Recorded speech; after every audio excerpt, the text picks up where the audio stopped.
Welcome to my channel present of mind classes. मेरे channel पर आपका स्वागत है। आज मैं क्लास 12 का ज्योग्राफी का फर्स्ट चैप्टर है जो आपका उसका ऑब्जेक्टिव क्वेश्चन लेकर आया हूँ। जो आप लोग का पहला क्वेश्चन स्क्रीन बोर्ड पर दिखाई दे रहा है। पहला क्वेश्चन है आप लोग का पहला क्वेश्चन है आपका भूगोल के जनक कौन है।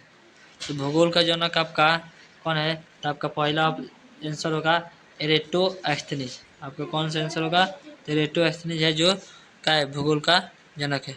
चलिए अगला क्वेश्चन देखते हैं आप लोग का स्क्रीन बोर्ड पर। 2 नंबर क्वेश्चन है आगे, भौगोलिक विचारधाराओं में कितने भागों में बांटा गया है। भौगोलिक विचारधाराओं को आपको कितने भागों में बांटा गया है, तो 3 भागों में बांटा गया है। कितना भागों में बांटा गया है जी, तो 3 भागों में बांटा गया। ऑप्शन नंबर बी, यानी 3 भागों में बांटा गया है। चलिए अगला क्वेश्चन आप यानी 3 नंबर क्वेश्चन देखते हैं। नौ निश्चयवाद किसने प्रतिपादन किया। नौ निश्चयवाद ग्रिफिथ टेलर ने प्रतिपादित किया। किसने प्रतिपादन किया, ग्रिफिथ टेलर ने प्रतिपादित किया। चलिए अगला क्वेश्चन आप लोग के स्क्रीन बोर्ड पर दिखाई दे रहे हैं। अगला क्वेश्चन है संसाधन भूगोल किस मानव भूगोल के क्षेत्र के अंदर आता है। तो संसाधन भूगोल किस मानव भूगोल के क्षेत्र के अंतर्गत आता है, तो आर्थिक भूगोल के। किसके, आर्थिक भूगोल के। ऑप्शन नंबर ए आर्थिक भूगोल के अंतर्गत आता है। चलिए अगला क्वेश्चन आप लोग का स्क्रीन बोर्ड पर है यानी 5 नंबर, चिकित्सा भूगोल किस भूगोल के क्षेत्र के अंतर्गत आता है। तो चिकित्सा भूगोल किस भूगोल के अंतर्गत आता है, तो सामाजिक। किसके, सामाजिक। ऑप्शन नंबर ए सामाजिक भूगोल के अंतर्गत आता है। चलिए अगला क्वेश्चन आप लोग को 6 नंबर क्वेश्चन देखते हैं। 6 नंबर क्वेश्चन है आपका मानव भूगोल के जनक कौन है। मानव भूगोल का जनक रेटेजेल है, यानी ऑप्शन नंबर बी रेटेजेल है मानव भूगोल का जनक। चलिए अगला क्वेश्चन आप लोग का स्क्रीन बोर्ड पे दिखाई देते हैं। नौ निश्चयवाद से संबंधित कौन है। तो नौ निश्चयवाद से संबंधित कौन है, तो नौ निश्चयवाद है Griffith Taylor. Option number D Taylor ji है, जो ग्रिफिथ टेलर है जो नौ निश्चयवाद को प्रतिपादन किया था। रुको या जाओ नौ निश्चयवाद। चलिए अगला क्वेश्चन आप लोग के स्क्रीन बोर्ड पर दिखाई देता है। 8 नंबर, निम्नलिखित में कौन सा विद्वान मानव भूगोल से संबंधित नहीं है। निम्नलिखित में कौन सा विद्वान मानव भूगोल से संबंधित नहीं है, तो आपका होगा option number C Bertrand Russell. Bertrand Russell है जो मानव भूगोल से संबंधित नहीं है। चलिए अगला क्वेश्चन आप लोग के स्क्रीन बोर्ड पर 9 नंबर देखते हैं। मानव भूगोल क्रियाशील मानव और अस्थायी पृथ्वी के परिवर्तनशील संबंधों का अध्ययन किसने कहा। तो किसने कहा जी, तो कुमारी सैंपल का। कौन कहा, कुमारी सैंपल के अनुसार जो भारत भूगोल का परिभाषा लिखवाया गया है उसी में है कुमारी सैंपल के अनुसार। चलिए अगला क्वेश्चन अगला देखते हैं। 10 नंबर, निम्नलिखित में से कौन सा एक भौगोलिक सूचना का स्रोत नहीं है। तो आप लोग का ऑप्शन नंबर सी जो भौगोलिक सूचना का स्रोत है चंद्रमा से चट्टानी पदार्थों का नमूना। चलिए अगला क्वेश्चन स्क्रीन बोर्ड पर देखते हैं। 11 नंबर, प्रकृति और मानव के बीच पारस्परिक क्रिया का सबसे महत्वपूर्ण कारक कौन है। सबसे महत्वपूर्ण कारक कौन है, तो सबसे महत्वपूर्ण कारक है तकनीक। सबसे महत्वपूर्ण कारक कौन है, तकनीक है, टेक्नोलॉजी। चलिए अगला क्वेश्चन आप लोग की स्क्रीन बोर्ड पर देखते हैं। निम्नलिखित में से कौन सा मानव की मूल आवश्यकताओं से संबंधित नहीं है।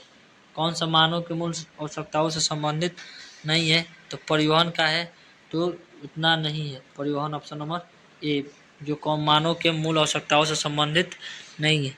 चलिए अगला क्वेश्चन आप लोग का स्क्रीन बोर्ड पर देख रहे हैं। संभववाद अवधारणा में किस घटक का महत्वपूर्ण माना जाता है। संभववाद अवधारणा में किस घटक का महत्वपूर्ण माना जाता है, तो किस घटक, प्राकृतिक घटक या मानवीय घटक, दोनों को। ऑप्शन नंबर सी दोनों को माना जाता है, यानी दोनों आपका सही है, यानी ऑप्शन नंबर सी क्या होगा, सही होगा। चलिए अगला क्वेश्चन आप लोग के स्क्रीन बोर्ड पर देखते हैं। यानी क्या है आपका अगला क्वेश्चन है कि मैक्सिको के स्थानांतरित कृषि का प्रथा है। तो ऑप्शन नंबर ए है रोका, दूसरा है मिलवा, तीसरा है लदांग, चौथा है झूम। तो क्या होगा, ऑप्शन नंबर बी मिलवा होगा। क्या होगा, ऑप्शन नंबर बी मिलवा। चलिए अगला क्वेश्चन आप लोग के स्क्रीन बोर्ड पर दिखाई देता है। निम्नलिखित में से कौन सा एक मानव भूगोल से संबंधित नहीं है। निम्नलिखित में से कौन सा एक मानव भूगोल से संबंधित नहीं है, तो आपका मात्रात्मक क्रांति है जो नहीं है। ऑप्शन नंबर बी, यानी ऑप्शन नंबर बी है जो मानव भूगोल से संबंधित नहीं है। चलिए अगला क्वेश्चन आप लोग के स्क्रीन बोर्ड पे यानी 16 नंबर क्वेश्चन देखते हैं। मानव भूगोल क्रियाशील मानव और अस्थायी पृथ्वी के परिवर्तन के संबंध का अध्ययन करता है, किसने कहा। तो किसने कहा? तो कुमारी सैंपल ने कहा। किसने कहा जी? तो कुमारी सैंपल। किसने कहा? तो कुमारी सैंपल ने कहा। चलिए अगला क्वेश्चन आप लोग के स्क्रीन बोर्ड पर दिखाई दे रहा है। 17 नंबर, निम्नलिखित कथनों में कौन सा एक भूगोल का वर्णन करता है? निम्नलिखित कथनों में से कौन सा एक भूगोल का वर्णन करता है?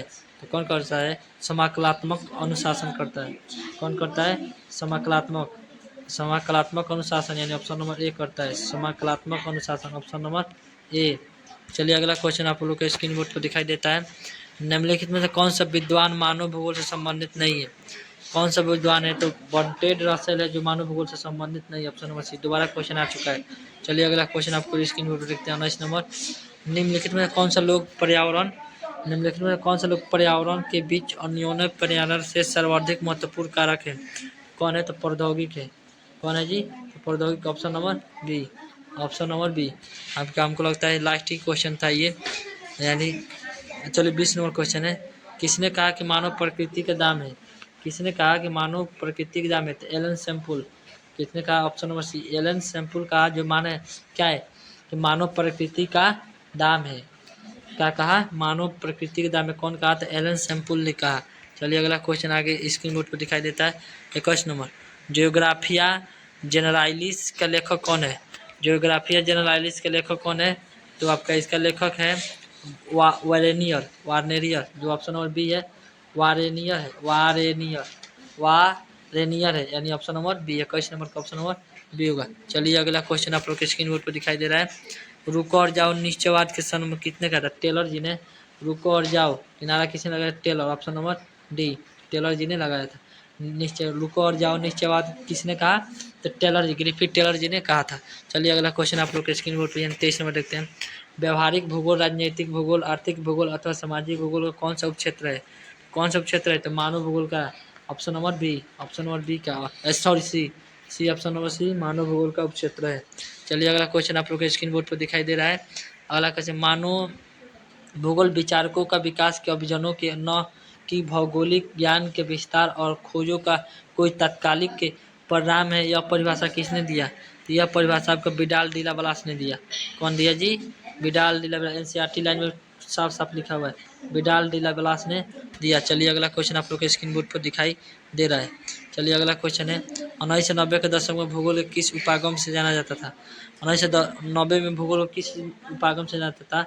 आधुनिकतावाद के नाम से जाना जाता था भूगोल को। 1990 में, 1990 के दशक में भूगोल को आधुनिकतावाद